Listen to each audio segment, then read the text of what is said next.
പിണ്ടിമന വേട്ടാമ്പാറയിൽ കാട്ടാനക്കൂട്ടം കൃഷി നശിപ്പിച്ചു. വാഴകളാണ് പ്രധാനമായും നശിപ്പിച്ചത്.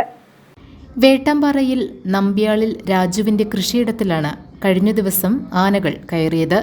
വാഴയും മറ്റ് കാർഷിക വിളകളും ചവിട്ടിമെതിച്ചു.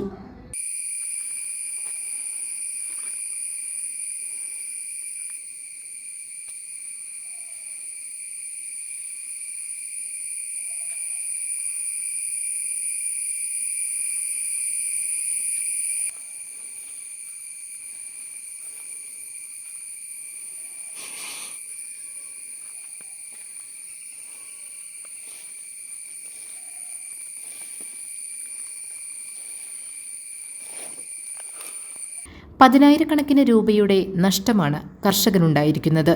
പ്രദേശത്ത് ആനശല്യം വർദ്ധിച്ചിട്ടുണ്ട്.